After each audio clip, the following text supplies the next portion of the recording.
Miss आत्मनिर्भरता। आपको शायद पता होगा कि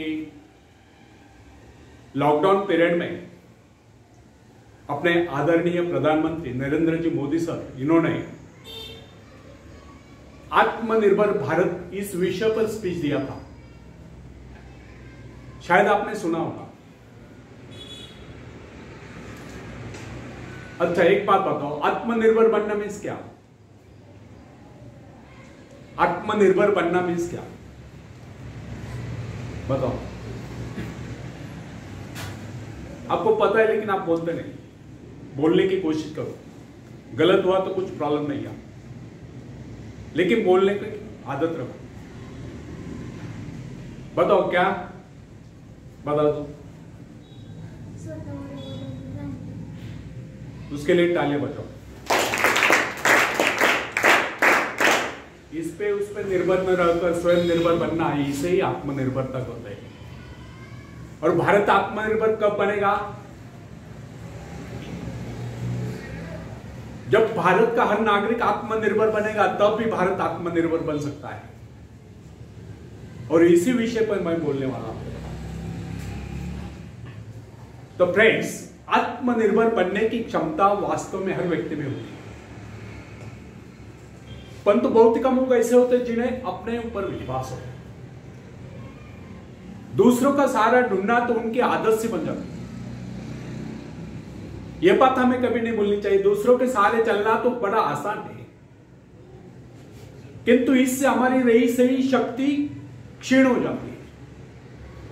मस्तिष्क और योग्यता, इनका जितना उपयोग किया जाएगा ये उतने बढ़ेंगे, इनका उतना ही विकास होगा।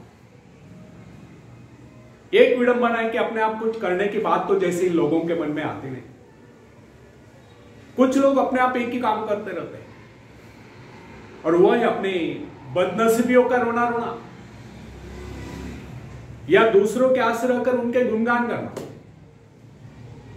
ऐसे लोग जिन्हें सदा दूसरों के बल पर विश्वास होता है, वे केवल पिछलकों की संज्ञा पाकर निंदा के पात्र बने रहते। ऐसे लोग अपनी आंतरिक शक्तियों का भी लाभ नहीं उठा पाते। फ्रेंड्स, यह न समझना आप यदि जन्मजात नेता नहीं है तो ऐसे लोग।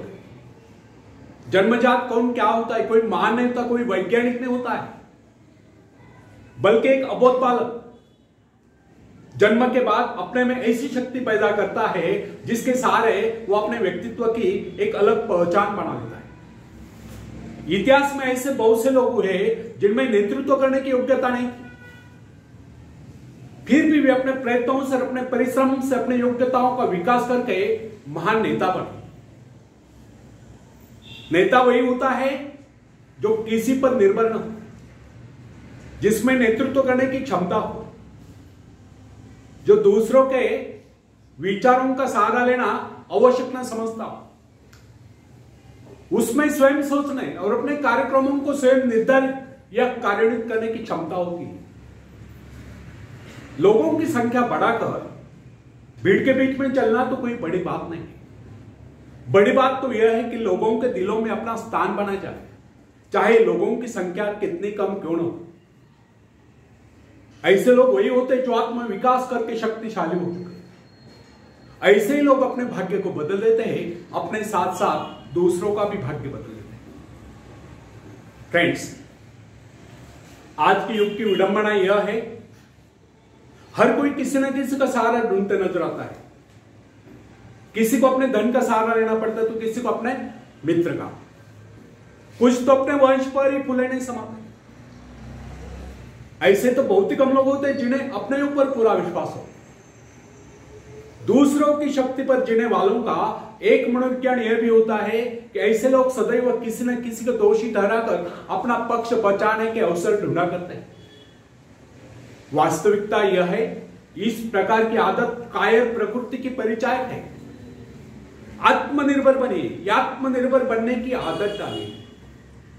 आदत का आरंभ उस समय होता है जब एक बच्चे को उसका पिता कोई विशेष कार्य करने को कहता है तब वह संतुष्ट नहीं होता, लेकिन जब वह अपने ढंग से उसी कार्य को करता है, उसे पूरा करने के लिए संघर्ष कर विजय प्राप्त करता है, तो उसके चेहरे पर खुशियों की लहरें थिरकती नजर आती है। इस प्रकार की विजय की भावना उस बालक को शक्तिशाली बनने का एहसास दिलाती है। फ्रेंड्स, स्कूल की शिक्षा या कॉलेज की शिक्षा केवल व्यक्ति की व्यवहार कुशलता और योग्यताओं की वृद्धि नहीं करती, यह तो व्यक्ति के हाथ में औजार थमा देती है। इस औजार का सही इस्तेमाल करना आदमी को स्वयं ही सीखना पड़ता है। हेनरी वार्ड बीचर अपने समय के एक महान विचारक अपने बारे में कथा सुनाया करता था।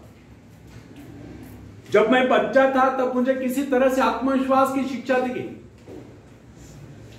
मुझे ब्लैक बोर्ड के पास भेजा जाता था। मुझ में शंका और संदेह होने का रोग था। मेरे टीचर मुझे बार बार कहते इस पाठ को अवश्य पढ़ लेना। उनके स्वर में काफी क्रोध हुआ करता था। उनका यही कहना था कि हमें केवल प्रश्नों के उत्तर चाहिए। यद्यपि उन शिक्षकों का यह व्यवहार कठोर ही प्रतीत होता था, किंतु इतने सारे बच्चों को सीधी राह पर लाने के लिए उनका यह व्यवहार उचित ही था।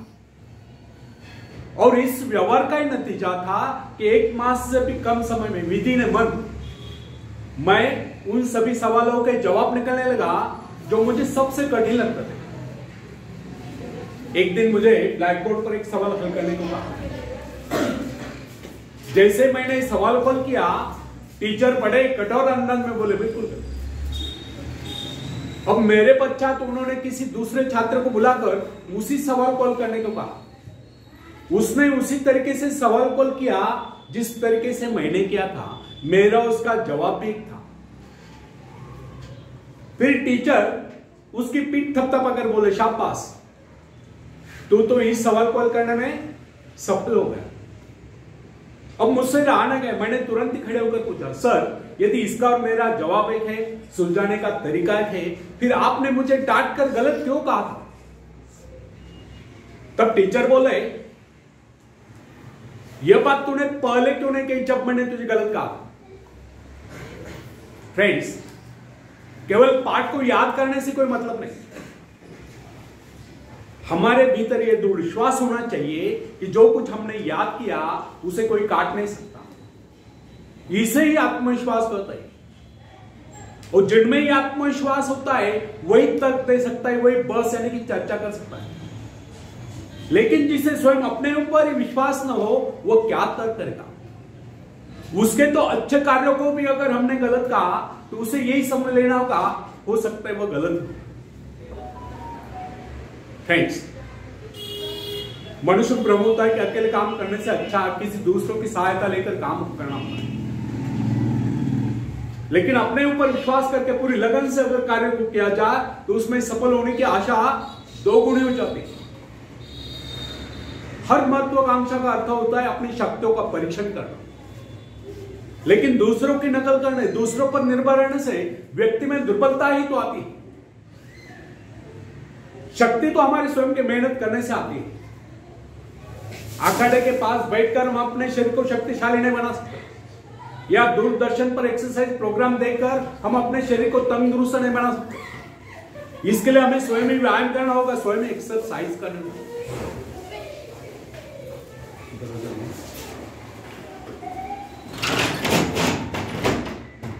फ्रेंड्स, यदि आप जीवन में सफलता चाहते हैं तो इसके लिए आपको स्वयं ही प्रयास करना होगा, स्वयं ही उस रास्ते पर चलना होगा जो आपको उन्नति को ले जाता है।